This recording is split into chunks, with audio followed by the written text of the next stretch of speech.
Bonjour et bienvenue sur Charging Station pour un nouveau grand essai électrisant, un essai dont je vous parle depuis plusieurs semaines maintenant, celui du Hongqi EHS 9.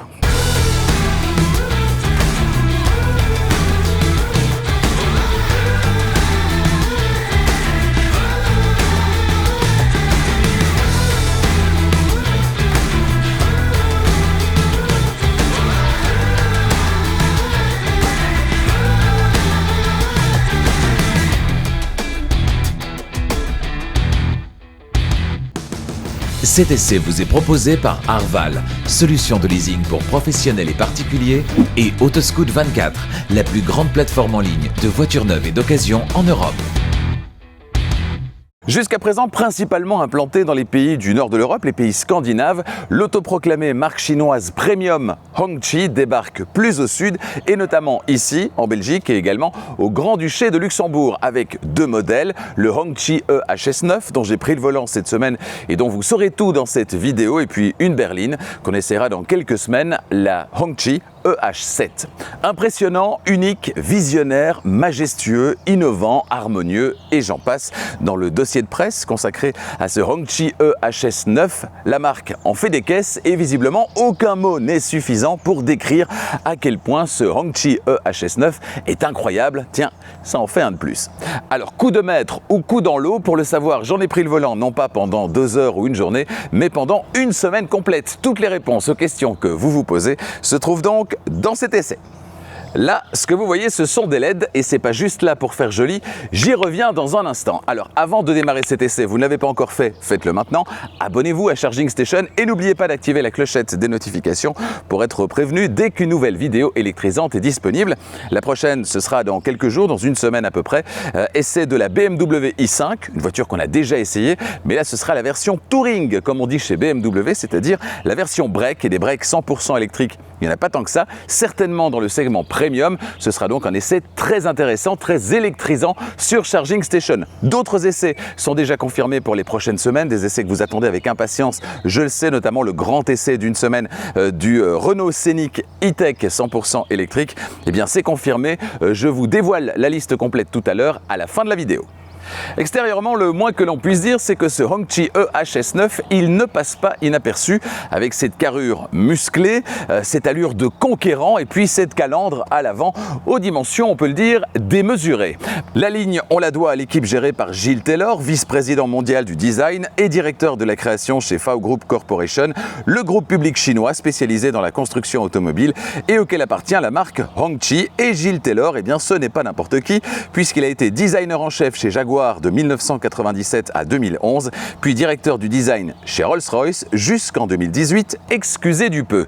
Les dimensions gigantesques de ce Hongqi EHS 9, sa longueur c'est 5,21 m, sa largeur 2,01 m, sa hauteur 1,73 m sur les deux premiers niveaux de finition, 1,71 m sur celui-ci, la finition supérieure, et puis l'empattement, distance entre les roues avant et les roues arrière, et de l'empattement dépend l'espace à l'intérieur et notamment à l'arrière, c'est 3,11 m.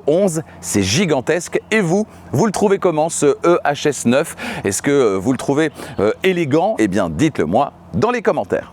Tiens, et je vous parlais tout à l'heure de ces barres LED qu'on retrouve ici de chaque côté. Alors, à quoi servent-elles? Eh bien, notamment, quand vous êtes en train de recharger, eh bien, ces barres vont s'allumer les unes après les autres en fonction du remplissage de la batterie. Ça ne sert à rien, c'est un petit peu kitsch, mais c'est sympa. Techniquement, il propose du solide, ce EHS 9, sur papier en tout cas. Alors vous aurez systématiquement 2 moteurs électriques synchrones à aimant permanent, c'est-à-dire un par essieu, un à l'avant et un à l'arrière, et donc toujours 4 roues motrices. Sur la finition business, ils offrent une puissance de 160 kW et 300 Nm de couple à l'avant et à l'arrière, pour un total de 435 chevaux. Sur les deux finitions supérieures, ce sera toujours 160 kW et 300 Nm de couple à l'avant, mais 245 kW et 450 Nm de couple à l'arrière, pour un total disponible de 551 chevaux, qui ne seront sans doute pas de trop pour offrir des accélérations convaincantes à bord de ce mastodonte de près de 2,6 tonnes en version de base et même plus de 2,7 tonnes sur les versions supérieures, dont la version essayée cette semaine. Le 0 à 100, il est réalisé en 6 secondes et 5 dixièmes sur la version de base, ce qui est déjà plutôt performant, mais seulement 4 secondes et 9 dixièmes sur les versions supérieures. Notez que la vitesse maximale maximale est limitée à 200 km/h, de quoi filer à toute allure sur les autoroutes allemandes. Das ist wunderbar. Sauf qu'à cette vitesse-là, vous l'imaginez bien, la batterie va se vider à vue d'œil et ce ne sera donc pas wunderbar bien longtemps. La batterie haute tension qui alimente les deux moteurs de ce Hongqi EHS9, batterie évidemment logée sous le plancher entre les quatre roues, eh bien c'est une batterie NMC nickel manganèse cobalt fournie par le géant CATL. En fonction des versions, on aura forcément des autonomies différentes puisqu'on aura des capacités de batterie différentes. En entrée de gamme sur la version business, on sera sur 84 kWh brut, c'est-à-dire 76,5 kWh utile. Sur les versions intermédiaires, exécutives et président, ce sera 99 kWh brut, soit 90 kWh utile. Et sur cette version président long range, eh bien ce sera 120 kWh brut, soit 111 kWh utile. Les autonomies forcément différentes en fonction des versions et des tailles de batterie. En entrée de gamme, on sera sur 396 km, ce sera sur la version business. En milieu de gamme, sur les versions exécutives et président, on sera sur 465 km. Et puis évidemment, la bien nommée, c'est la version président long range, celle essayée cette semaine, et c'est 515 km, toujours en théorie, norme WLTP, sur une seule charge. Alors je le disais, ça c'est la théorie, mais quand on pèse entre 2,6 et 2,7 tonnes à vide, forcément on consomme beaucoup, ou vraiment beaucoup. Autrement dit, l'autonomie est-elle réaliste, celle qui est annoncée en norme WLTP? Peut-on s'en rapprocher? Combien consomme cette voiture? Combien peut-on rouler avec ce EHS9 sur une seule charge? Eh bien la réponse tout à l'heure, au terme de ma semaine d'essai. Concernant la recharge, c'est étrange, on pourrait s'imaginer que la trappe, elle est ici, regardez ces découpes dans l'aile avant, et pourtant non.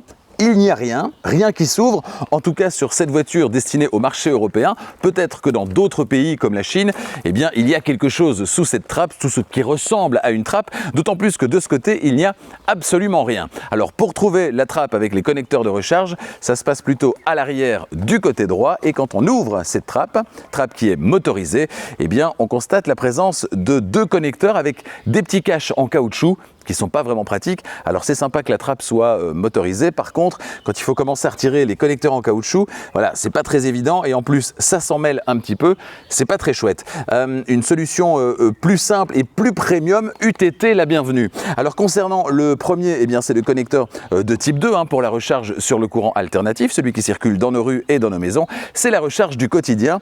Ce connecteur de type 2, il est relié à un chargeur embarqué de 11 kW, on aurait aimé du 22 kW peut-être en option, mais ce n'est pas disponible. 11 kW, ça veut dire qu'il va falloir 10 heures pour recharger complètement la batterie de cette voiture, mais on rappelle qu'au quotidien, eh bien, vous ne chargerez pas à 100%, vous le ferez uniquement quand vous ferez de très longs trajets.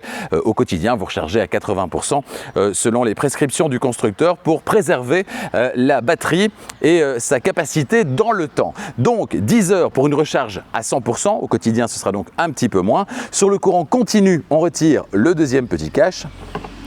Et là, on dévoile la somme des deux connecteurs. C'est le connecteur combo CCS avec la possibilité de recharger à 140 kW de puissance maximale de recharge. 140, c'est pas terrible, certainement quand on a une grosse batterie de 111 kWh net, utile, réellement utilisable. 140 kW, ça veut dire que vous allez recharger à 80% en 40 minutes. 40 minutes, c'est un peu au-dessus de la norme aujourd'hui en 2024, et c'est dommage, certainement sur une voiture qui se veut appartenir au segment premium. Donc voilà, la recharge, c'est un peu décevant sur cette voiture. Vous vous en rendrez compte certainement si vous faites très souvent de très longs trajets, puisque là vous aurez recours à la recharge sur le courant continu, et donc ces fameuses 40 minutes dans les meilleures conditions pour récupérer 80% de capacité de batterie. Si vous rechargez essentiellement ou quasi exclusivement sur le courant alternatif, eh bien a priori une bonne nuit de sommeil et la voiture sera chargée, donc ce sera moins impactant. Selon que vous choisissez la version de base ou les versions supérieures, eh bien vous aurez soit 7 places sur la version de base ou bien 6 places sur les versions supérieures, c'est-à-dire que la banquette arrière est à ce moment-là remplacée par 2 sièges individuels très confortables. On les découvre dans un instant. Ici, finition supérieure, donc 6 places. La capacité du coffre, quelle est-elle sur ce Hongqi EHS9? Eh bien, elle est plutôt confortable. L'ouverture, bien sûr, elle est électrique, et le minimum que vous aurez, c'est 255 litres. 255 litres, c'est avec les 6 places disponibles, c'est-à-dire qu'ici, voilà, vous poussez sur les petits boutons et les 2 sièges des 5e et 6e places se redressent. 255 litres, et avec tous les sièges rabattus, vous pouvez obtenir jusqu'à 1747 litres de volume de chargement. C'est très confortable. Vous voyez, les sièges se sont relevés. Je relève les appuis-têtes et vous voyez qu'on a quand même un coffre disponible qui reste très acceptable, en tout cas pour une voiture qui propose 6 places. Vous me direz, la longueur, elle est gigantesque, ceci expliquant cela. Bon, si ce n'est qu'à l'avant, il y a un petit bémol quand même, parce qu'on aurait pu avoir un frunk, sauf que dans cette voiture, il n'y en a pas, il est disponible, mais c'est une option sur une voiture facturée plus de 100 000 €. Je trouve ça un petit peu mesquin, mais vous pouvez donc obtenir un frunk de 75 litres, c'est assez généreux, en option sur ce EHS 9. Alors il y a très peu d'options. Pourquoi avoir mis ce frunk en option? Il est ici, vous le voyez, remplacé par un simple cache. Eh bien, c'est assez étrange. Je ne comprends pas vraiment pourquoi. Quelle est l'utilité de retirer cet équipement alors que dans cette voiture, tout est de série. Au niveau des aspects pratiques, qu'est-ce que ça donne? Eh bien, à gauche comme à droite, on a un petit crochet qui permet de retenir un petit sac, un sac de course par exemple. Il est indiqué, c'est maximum 2 kg. On a ensuite les commandes par rapport au siège arrière. On vient de les utiliser. On a également ici les commandes qui vont permettre de faire remonter ou descendre la suspension, histoire de faire varier la hauteur de caisse, puisqu'on a une suspension pneumatique sur cette voiture. On a à droite et à gauche des petits élastiques, des élastiques de maintien qui vont permettre de glisser une bouteille. Par exemple, si vous allez chez des amis, la petite bouteille, vous allez pouvoir la glisser ici, histoire qu'elle ne se promène pas dans le coffre et qu'elle casse éventuellement, ce serait un drame. Et puis en dessous du plancher du coffre, qui est à hauteur du seuil de chargement, eh bien on a encore un espace disponible pour y ranger, comme ici par exemple, les éléments de sécurité et le câble de recharge que vous ne mettrez donc pas dans le frunk, puisque dans cette voiture d'essai, l'option n'a pas été cochée. Avant de passer à l'avant et de vous faire découvrir le tableau de bord de ce EHS 9, me voici installé à l'arrière et évidemment, je n'ai pas été aussi bien installé que je le suis dans cette voiture depuis un sacré moment sur Charging Station. Même dans des voitures très confortables aussi à l'arrière, eh bien il n'y a jamais autant de place qu'ici. Ici, comme le dit le nom de cette finition, c'est présidentielle. Alors nous avons 2 sièges individuels puisque finition haut de gamme. On rappelle que ce sera une banquette sur le premier niveau de finition. Donc 2 places à l'avant, 2 places ici et 2 places à l'arrière. On va aller faire un tour à l'arrière dans un instant et voir si on est bien installé sur les 5e et 6e places. En attendant, ici, juste à l'arrière du conducteur, le siège du conducteur il est réglé comme pour moi et mon 1m90. Et bien à l'arrière, vous le voyez, j'ai une place gigantesque. Alors je peux éventuellement réduire un petit peu cette place. J'ai exactement les mêmes commandes de réglage de siège qu'à l'avant. Donc je peux incliner également le dossier du siège, plus ou moins, être plus ou moins droit ou plus ou moins incliné pour me reposer évidemment ici à l'arrière. Et je peux l'incliner vraiment très fort. Et alors j'ai un petit coussin ici à l'arrière comme à l'avant, comme sur une Mercedes classe S. C'est vraiment très confortable. Regardez la place que j'ai. Je peux glisser les pieds en dessous du siège avant. Donc ça c'est vraiment très agréable. Je ferai bien une petite sieste. Si je veux donner plus de place à l'arrière, eh bien raisonnablement je peux avancer mon siège. Alors jusqu'où? On va le faire de manière raisonnable. Voilà. Jusqu'ici, c'est encore très bien. On verra dans un instant si je peux caser mon 1m90 derrière la deuxième rangée qui est réglée pour mon 1m90, derrière le siège avant qui lui-même est réglé pour mon 1m90. Vous suivez toujours.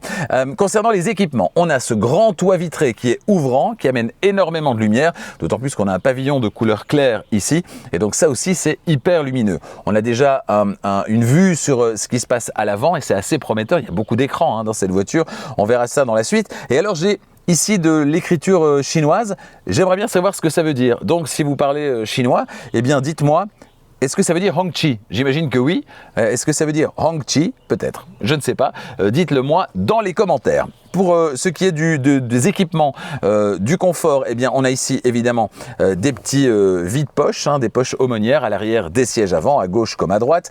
Entre les sièges avant, on a des réglages spécifiques de climatisation et de chauffage, réglages électroniques évidemment. Un petit vide-poche juste en dessous et plus en dessous encore, eh bien, on a une prise 220 volts, une prise 12 volts et 2 prises USB-A. On est plutôt bien équipé, même si on aurait préféré peut-être des USB-C, histoire de recharger plus rapidement. Entre les 2 sièges, de l'espace, pour mettre votre petite valisette, votre sacoche d'ordinateur, par exemple, histoire de travailler dans le plus grand des conforts. Et puis sur les portières, à l'avant comme à l'arrière, on a des petits vide-poches qui sont refermables. Franchement, on est vraiment très bien dans cette voiture.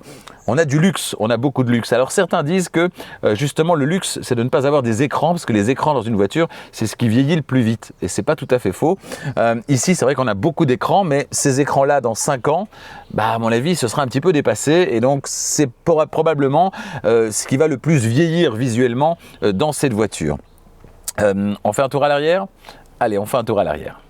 Bon, sans surprise, sur les 5e et 6e places, avec mon 1m90 installé ici et à la place du conducteur, c'est un petit peu plus compliqué. Regardez, j'ai les genoux qui ne peuvent pas prendre leur place, trouver leur place derrière le siège passager arrière gauche. Par contre, je constate ici que la garde-toit est tout à fait correcte et qu'en plus on a des équipements spécifiques aussi sur les 5e et 6e places. On a une prise USB-A dans chaque accoudoir, donc 2 prises USB-A ici, et puis ici au plafond, des réglages spécifiques de chauffage et climatisation aussi pour les 5e et 6e places, et ça, c'est plutôt pas mal. Tiens, si je demande à Zoé et son 1m78 de s'installer à la fois au volant et derrière le siège conducteur, est-ce que j'ai de la place ici à l'arrière ?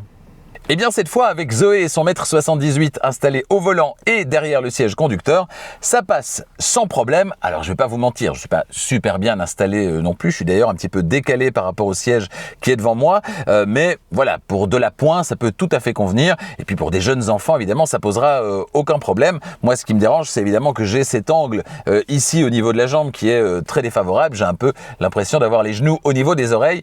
Voilà, ce qui est pas vraiment très chouette. En même temps, ces places ici à l'arrière ne se destinent pas à des personnes qui mesurent 1m90, mais c'est juste pour vous donner une petite idée. On l'a vu, 1m90 devant et sur la deuxième rangée, ça passe nickel. Sur la deuxième rangée, il y a d'ailleurs énormément de place. Du coup, à l'arrière, forcément ici, ce sera un petit peu moins. Et par contre, quand on a des personnes moins grandes au volant et derrière le siège conducteur, eh bien, on peut caser 1m90. Peut-être pas pour un long trajet, mais en tout cas, ici, c'est faisable à l'arrière sur les 5e et 6e places. Et ça, c'est plutôt pas mal. Me voici à présent installé à l'avant et quand on prend place au volant du EHS9, eh bien on comprend d'emblée qu'on est dans une voiture qui veut en mettre plein la vue avec le dessin général de l'intérieur qui, dans ses couleurs optionnelles, peut frôler un petit peu le bling-bling aux antipodes d'une certaine sobriété visuelle qu'on retrouve généralement dans le très haut de gamme. Ils sont visuellement très présents, les 3 écrans qui occupent toute la largeur de la planche de bord, 3 écrans aux dimensions identiques, d'ailleurs on verra ça dans un instant, et puis on a aussi un plus petit écran en partie inférieure qui, un petit peu comme chez Audi, permet un accès direct à, entre autres, la partie climatisation, mais pas que. On verra ça dans un instant. Concernant la finition et le choix des matériaux, rien à dire, c'est très bien assemblé, parfaitement au niveau de ce qu'on propose en Europe et je n'ai pas entendu le moindre craquement durant cette semaine d'essai. Franchement, c'est du sérieux. Et vous, que pensez-vous de cet intérieur ? Eh bien, dites-le moi dans les commentaires. Allez, c'est parti pour la description du tableau de bord de ce EHS9. On commence comme à chaque fois par la portière conducteur. En partie supérieure, la poignée d'ouverture et le verrouillage centralisé. En partie intermédiaire, les vitres électriques et la sécurité enfant, ainsi qu'un vide-poche refermable, comme à l'arrière. Il y en a sur les 4 portières. Et puis en partie basse, un vide-poche assez grand d'ailleurs. Sur la planche de bord à gauche du volant, un petit vide-poche, lui aussi refermable. Le volant ensuite, très agréable au toucher. Il est réglable électriquement par la droite et il est chauffant. On y retrouve 2 roulettes et les boutons sur 2 dalles en plastique brillant. En matière d'ergonomie, même s'il y a des excroissances tactiles de chaque côté, c'est pas vraiment l'idéal. 2 commodos classiques ensuite, à gauche les clignotants et les éclairages et à droite les essuie-glaces à l'avant et à l'arrière. Un 3e commodo en partie inférieure à gauche permet lui de commander tout ce qui est aide à la conduite et notamment le régulateur de vitesse adaptatif. Ensuite, l'écran instrument d'une diagonale de 16,3 pouces aux possibilités de personnalisation qui sont assez réduites. Ça va se passer avec les touches à gauche sur le volant ici. Là, on est sur les données de conduite. Si je vais à droite, j'ai la pression des pneus. Encore à droite, l'accéléromètre. Alors, je peux descendre, avoir une autre fonction également. Voilà, pour le 0 à 100, calcul du 0 à 100. Je peux continuer à droite. Là, ce sont les messages et je reviens sur les données de conduite. Voilà. C'est à peu près tout. Alors, pas d'affichage tête haute dans cette voiture, mais à mon avis, sur certains marchés, c'est disponible parce qu'on a un énorme cache qui est proposé ici au-dessus, un cache en plastique qui n'est pas présent du côté passager. Donc, j'imagine que sur certains marchés, on peut avoir un affichage tête haute, mais ce n'est pas disponible ici en Europe. Les amateurs de cet équipement pourront sans doute le regretter. L'écran central d'infodivertissement, lui aussi, il mesure 16,3 pouces de diagonale. On y revient dans un instant. À sa droite, face au passager, un 3e écran écran de 16,3 pouces. Le passager, moyennant le téléchargement d'une application sur son smartphone, c'est l'application Carbit Link, eh bien, va pouvoir lui aussi commander son propre écran et par exemple regarder un film pendant la conduite. Alors sous l'écran d'infodivertissement, à la manière, je le disais tout à l'heure, de ce qu'on retrouve chez Audi, chez Land Rover également, il y a encore un écran, ça en fait 4. Il permet de commander les fonctions de chauffage et de climatisation, mais pas que, je le disais. On y retrouve aussi en partie basse des raccourcis vers l'ouverture du coffre, les caméras, l'aide au parking, l'aide en descente ou encore la désactivation de l'ESC. En partie haute, il permet de commander le volant chauffant, le désembuage à l'avant et à l'arrière, ainsi que des fonctions de ventilation. Enfin, un menu à tirer vers le bas permet lui aussi d'accéder à certains raccourcis, dont ceux liés à la luminosité par exemple, mais là aussi il y a d'autres fonctions, les bips aussi, et puis des programmes de climatisation parmi lesquels le diffuseur de parfum, pour ne citer que lui. Plus en arrière, la très belle console centrale avec les feux de détresse, le sélecteur de vitesse, et puis à gauche le frein de parking électrique, et à droite l'ouverture de la boîte à gants. Les porte-gobelets ensuite que vous pouvez cacher si vous n'en avez pas besoin, et sous la coudoir qui s'ouvre en deux parties, un vide-poche entièrement recouvert de feutrine et qui renferme un espace de rangement pour smartphone et deux prises USB, C à gauche et A à droite. Sous la console centrale, encore un rangement ouvert, celui-là, il est recouvert d'antidérapant et accueille également une prise 12 volts. La boîte à gants enfin qui s'ouvre via le bouton sur la console centrale. Elle est de contenance correcte et est très bien finie. Voilà pour la description de l'intérieur de ce Hongqi EHS9. On va s'intéresser maintenant au système d'infodivertissement. 3 écrans donc de 16,3 pouces de gauche à droite sur la planche de bord de ce EHS9. Alors face au conducteur, l'écran instrument, face au passager, un écran de divertissement et puis l'écran d'infodivertissement, l'écran central ici au centre de la planche de bord. Alors on va en détailler un petit peu le fonctionnement. C'est relativement fluide en termes de fonctionnement, c'est relativement clair en termes de présentation et de menu. Alors ici, un menu sur la gauche, vous le voyez, avec navigation et météo. Alors pourquoi météo ? En tout cas, c'est très complet, vous voyez. Donc, pourquoi météo, je ne sais pas. Pourquoi à cet endroit avec la navigation, je ne sais pas. Mais en tout cas, ça se trouve à cet endroit-là. La navigation, on va y revenir dans un instant et on prendra, comme à chaque fois, virtuellement, la direction de Marseille. Ensuite, radio. Alors ça, c'est la partie qui fonctionne un petit peu moins bien. Je vous en reparlerai sur la route dans un instant. Notamment la réception, la qualité de la réception qui est pas très bonne. La qualité du son est pas optimale non plus. Mais on a donc AM, FM et DAB+, dans cette voiture. Vous pouvez choisir également d'écouter de la musique depuis votre téléphone, que ce soit Android ou Apple. Ensuite, le téléphone, précisément. Le menu voiture avec le système ici qui est... Alors, le menu parle... la voiture parle anglais parce qu'elle n'est pas encore vendue dans beaucoup de pays francophones. La France et notamment la Suisse ne sont pas encore concernés. En Belgique francophone et au Luxembourg, donc cette voiture est disponible, mais pas encore en français. Vous la mettrez dans la langue que vous voulez. En l'occurrence ici, c'est en anglais. Donc, les réglages système. Alors, c'est là que les traductions sont un peu... disp et bris. C'est pas très clair, c'est display et brightness, mais c'est pas très clair quand c'est abrégé comme ça. Vous allez pouvoir choisir effectivement si vous voulez le mode automatique, le mode nuit ou le mode jour. Ici, connexion, Wi-Fi et Bluetooth, la partie audio, VR7, alors Voice Recognition, donc la reconnaissance vocale, communication ici. Voilà, et puis sécurité ici. Et là, on a les réglages véhicules. Donc là, c'est là qu'on va pouvoir régler effectivement des réglages de conduite, notamment confort, la suspension, un mot de passe éventuellement pour la boîte à gants puisqu'elle s'ouvre de manière électrique, l'accès facile avec le siège qui recule pour vous laisser sortir et entrer du véhicule, la position d'entretien des essuie-glaces, etc., etc. Voilà, notamment le comportement des rétroviseurs extérieurs quand on coupe le contact et qu'on sort de la voiture. Drive and Safe, les modes de conduite, ils sont ici. Driving Mode, vous les voyez. Et puis on en reparlera sur la route. Ensuite, la fonction de cruise. Donc ça aussi, on en reparlera sur la route. Comment se comporte la voiture quand on lève le pied de l'accélérateur. Et là, il y a des surprises et elles ne sont pas toujours bonnes. Alerte spoil. Ensuite, les LED ici, donc l'éclairage d'ambiance, la durée de leur présence quand vous quittez le véhicule. Donc ça, c'est les réglages qu'on a ici. Et puis on a les réglages tout en dessous qui sont les réglages liés à la recharge. 87% de batterie, vous le voyez, on peut ouvrir le cache puisqu'il est électrique.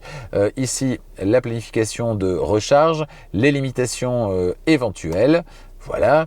Et puis ici, EC, la consommation, et les settings qui se trouvent ici, notamment quand vous souhaitez que la voiture vous rappelle de recharger. En l'occurrence ici, c'est réglé sur 15%. Donc tout ça est assez clair, assez évident. Vous pouvez, où que vous soyez, à n'importe quel moment, rappeler Android Auto ou Apple CarPlay directement ici. Il y a bien sûr l'assistant vocal qui est disponible également, mais voilà, il est semi-intelligent, je veux dire. Donc si vous lui dites j'ai froid, eh bien elle va augmenter la température. Donc il y a quand même une compréhension qui est assez naturelle, mais pas sur beaucoup de termes et pas sur beaucoup de fonctions.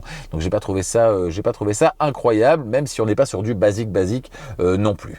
Ensuite, donc on va revenir sur la navigation, et là je le fais, c'est la toute première fois, je l'ai pas fait jusque là. J'imagine que ça se trouve ici, on va voir si c'est intuitif. Voilà, New Route, on va chercher ici et on va aller à Marseille. Voilà. Hops. Et en fait, vous savez ce que je pense, c'est que comme elle n'est pas vendue en France, elle n'a pas la carte pour la France. Raison pour laquelle elle ne reconnaît pas. Je pense que si je mets Paris, en fait, elle ne la reconnaîtra pas non plus. Voilà, si je mets Paris, on va descendre le clavier. Voilà, ici Paris XL, un magasin, café de Paris, etc. Là, on est clairement en Belgique. Voilà. Par contre, comme elle est vendue aux Pays-Bas, si je vais mettre quoi Amsterdam, par exemple. Amsterdam, je descends et là, j'imagine qu'elle va me trouver Amsterdam. Non, en fait, elle ne me trouve pas Amsterdam. Bon, ben voilà. Donc, on va oublier le planificateur d'itinéraire. C'est un petit peu n'importe quoi. Comment fait-on maintenant pour le supprimer ? Oh là là là, ça me fatigue ce système. Bon, ce système est tout sauf intuitif, donc c'est vraiment, voilà, c'est vraiment pas très chouette. Select destination, non, j'ai juste envie de partir. Voilà. Bon, alors clairement, les cartes ne sont pas à jour, donc la France, il n'y a pas. Elle me propose la Finlande, donc je lui ai demandé d'aller à Helsinki, et donc là, elle m'envoie à Helsinki, effectivement. Alors, je vais essayer de, voilà, New Route, Helsinki, bam, elle calcule, select destination. Alors elle me calcule le trafic, mais j'ai pas l'impression qu'elle m'envoie sur des points de recharge. Pourtant il y a 2000 km à faire. Voilà l'itinéraire. Voilà, c'est tout. Il n'y a pas grand chose d'autre. Donc vraiment, voilà, la partie navigation. Alors ici, j'imagine, c'est son rayon d'action, là, va pouvoir aller en passant par l'Allemagne. Donc voilà, définitivement, dans cette voiture, cette partie navigation, elle est digne d'une voiture des années 90. Donc ça ne fonctionne pas vraiment très bien. Et en plus, là, cette partie navigation, elle est un petit peu lente à calculer, etc. Voilà, donc et elle me propose absolument rien comme recharge, absolument rien du tout. Donc c'est voilà, c'est plutôt décevant. Utilisez plutôt Apple CarPlay ou Android Auto, ce sera ma conclusion. Pas de bouton de démarrage dans cette voiture, pied sur le frein, vous sélectionnez D ou R sur le sélecteur de vitesse et c'est parti. Alors dès les premiers tours de roue, autant vous dire qu'on est assez impressionné, voire intimidé par les dimensions de l'engin, avec cet énorme capot qui s'étire devant vous. Le silence, il est particulièrement saisissant, tout comme le relatif dynamisme dont fait preuve ce EHS9, malgré les 2,7 tonnes sur la balance. Il y a pas mal de douceur dans les commandes, toutes les commandes, le volant, mais aussi les commodos et globalement tout ce que vous aurez à manipuler dans cet intérieur qui est là pour prendre soin de vous, vous chouchouter. Alors certains diront que des écrans, une débauche d'écran dans un intérieur qui se veut ultra premium, bah c'est pas très raffiné. Toujours est-il qu'ici je les trouve bien intégrés au tableau de bord. On a évité la vulgaire tablette simplement posée verticalement ou horizontalement devant le tableau de bord. Franchement, dans cet intérieur, ça aurait fait un peu désordre. Quand vous voulez proposer des prestations qui tendent vers l'ultra luxe, vous devez évidemment apporter une attention particulière au confort, celui des suspensions, j'y reviendrai dans la suite, et puis celui des sièges. Alors ceux dont cette voiture est équipée sont très confortables. Ils sont évidemment réglables électriquement dans toutes les positions et les réglages peuvent être mémorisés via le petit écran ici. Ils sont aussi chauffants, ventilés, massants avec 3 programmes de massage. Une fonction massage qui d'ailleurs est plutôt performante pour une voiture. ça va pas transformer la voiture en ostéopathe non plus, mais on a surtout une puissance de massage qui est assez convaincante, ce qui n'est pas le cas dans toutes les voitures équipées de cette fonction. C'est donc un très bon point. Au rayon des aides à la conduite, il y a du bon, mais il y a également du moins bon, il faut bien le dire. J'ai évoqué le régulateur de vitesse adaptatif dans ma vidéo premier trajet en disant qu'il réagit dans cette voiture de manière assez fluide. Alors au terme de cette semaine, eh bien, je vais être un petit peu plus nuancé. C'est tout l'intérêt des essais d'une semaine par rapport au fait de prendre le volant d'une voiture pendant quelques minutes ou dizaines de minutes. Ce régulateur de vitesse adaptatif, il réagit effectivement de manière assez fluide par rapport au véhicule qu'on rattrape. Par contre, quand quelqu'un vient s'insérer devant vous, ou quand vous changez de bande et que vous vous retrouvez derrière quelqu'un qui roule éventuellement moins vite, et bien là c'est moins précis. Il y a des ralentissements qui sont un petit peu trop brutaux, des à-coups, c'est un peu désagréable. C'est pas digne en tout cas du statut premium revendiqué par ce EHS9, même si c'est pas la catastrophe non plus, c'est loin d'être rédhibitoire. Pour le reste, les aides et alertes fonctionnent globalement bien. L'alerte de franchissement de ligne par exemple est pas trop intrusive. Par contre, l'alerte qui demande de garder les mains sur le volant, de garder le contrôle finalement, eh bien elle intervient un petit peu n'importe comment, j'ai envie de dire. Il y a des moments où on l'entend pas du tout, il y a des moments où ça sonne à tout bout de champ alors qu'on a les mains sur le volant. Donc j'ai pas trop bien compris. Il y a sans doute au niveau des réglages encore un peu de fine tuning à opérer, de réglage fin. Par contre, gros manque, pas de maintien au centre de la voie de circulation. On a bien une alerte de franchissement de ligne, mais pas de maintien au centre de la voie de circulation quand on est en régulateur de vitesse adaptatif. Et ça, c'est assez incompréhensible à ce niveau revendiqué de prestation. À bord de ce gros SUV, de ce très gros SUV même, on est littéralement sur un nuage. La suspension pneumatique, elle fait un travail remarquable quand il s'agit de filtrer les irrégularités de la route. Et le résultat, eh bien, c'est un confort qui est très premium. Alors évidemment, n'imaginez aucune prétention sportive, ça reste une boîte à chaussures de 2,7 tonnes. La sportivité, c'est pas sa vocation première, même s'il y a un mode sport. Bon, franchement, son truc à lui, ce EHS9, c'est vraiment de faire en sorte que vos trajets, du plus petit au plus long, eh bien, se passent dans le plus grand des conforts. Et sur ce point, grâce aux suspensions pneumatiques, je le disais, grâce aux sièges aussi, aux différents réglages, eh bien, c'est une vraie réussite, rien à dire. Ce qui participe au confort, ou en tout cas à la sensation de confort, c'est l'absence de bruit parasite. Et dans ce EHS9, les bruits de roulement et les bruits aérodynamiques sont particulièrement bien filtrés. Rien à dire. Si par contre, plutôt que de vous détendre dans un silence le plus total, vous préférez écouter votre musique préférée au travers de l'installation audio, là, ça va être moins glorieux. La radio ne fonctionne pas correctement. Il y a pas mal de coupures dans des zones qui sont pourtant bien couvertes. Il y a pas de problème sur d'autres véhicules.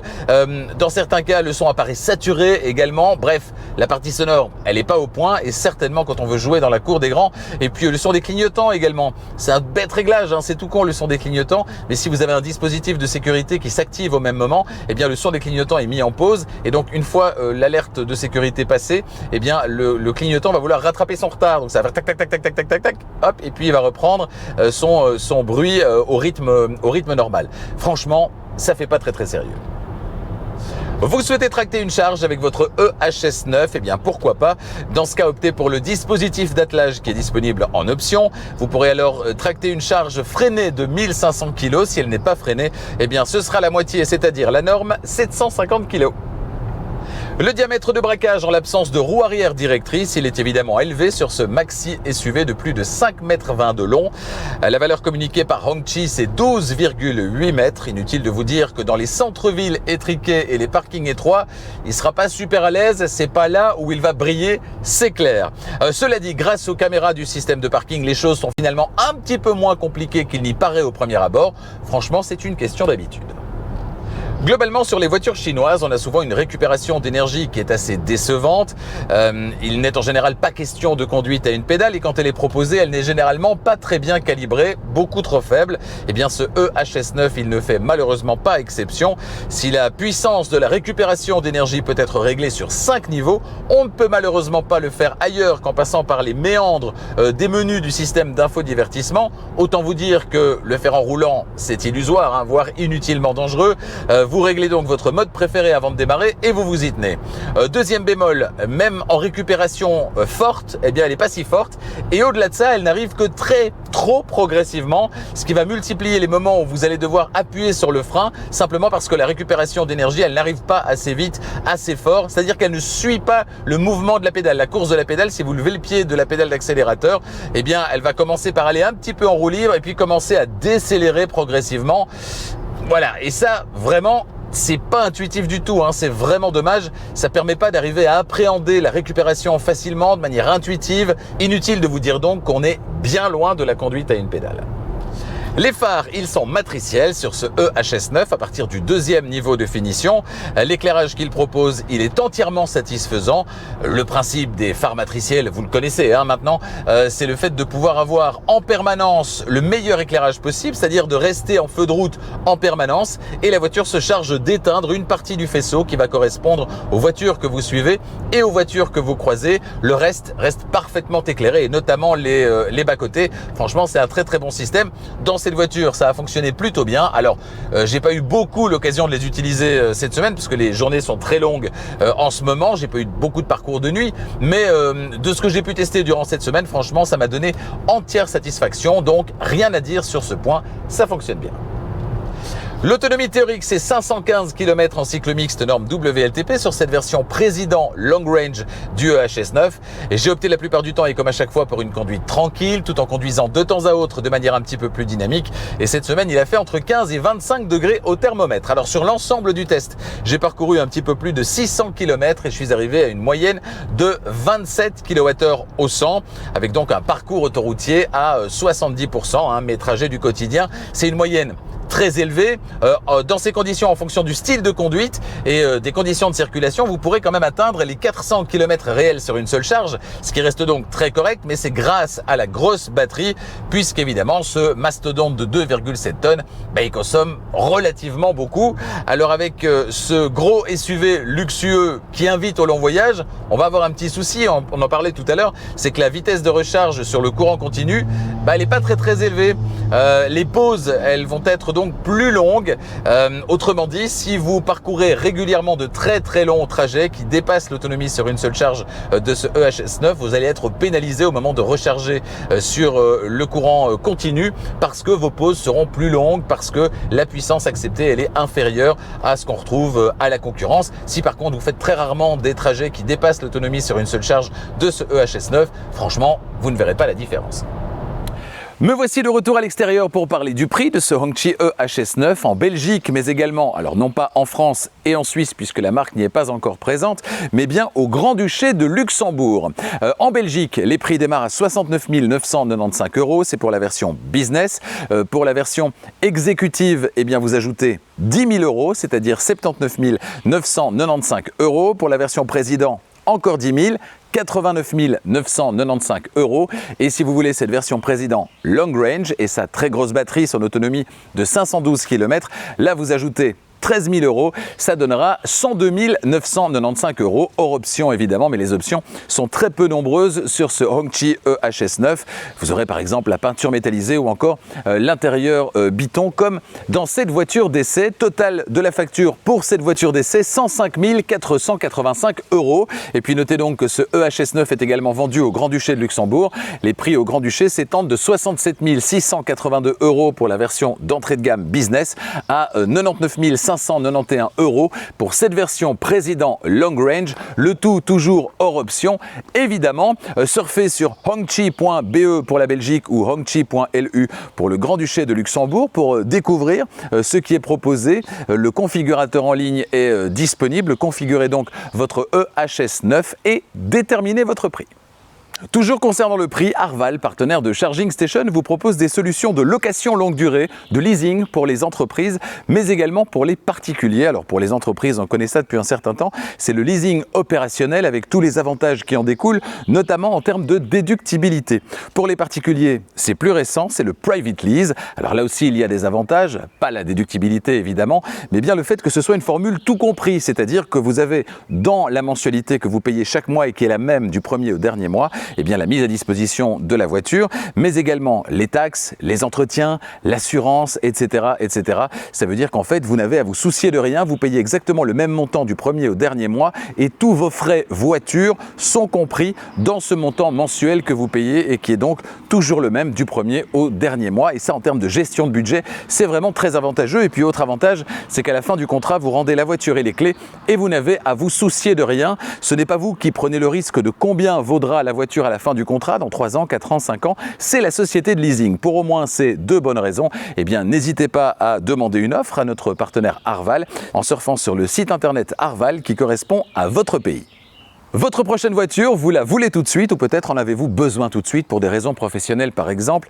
Eh bien dans ce cas-là, surfez sur le site internet de notre partenaire, c'est Autoscout24.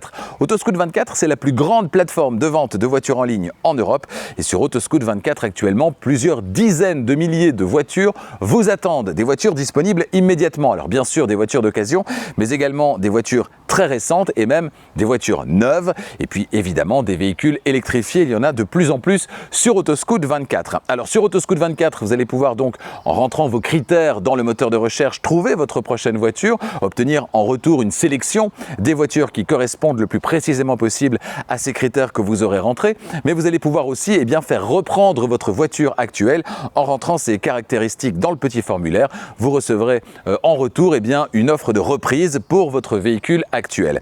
Et puis si vous voulez avoir la possibilité de faire des recherches quand vous le voulez, sans avoir forcément un ordinateur à disposition, n'oubliez pas de télécharger l'application Autoscout24. Elle est évidemment gratuite, disponible sur tous les téléphones. Cette application Autoscout24 vous permettra d'avoir Autoscout24 tout simplement au creux de la main sur votre smartphone et d'effectuer très facilement des recherches sur votre téléphone de la même manière que si vous étiez devant votre ordinateur. Pour toutes ces raisons, n'hésitez pas à visiter ce site internet autoscout24.be pour la Belgique, autoscout24.fr pour la France. Alors au final, en conclusion, il vaut quoi ce Hongqi EHS9 après avoir passé une semaine à son volant? Eh bien, je peux vous dire que des qualités, il en a, c'est indéniable, notamment de l'espace à l'intérieur. C'est royal, franchement. Également un comportement routier de premier plan et puis un confort également qui est à la hauteur de son statut revendiqué de premium chinois. Merci d'ailleurs aux suspensions pneumatiques qui font de l'excellent travail. Elles sont, je vous le rappelle, proposées à partir de la finition Président.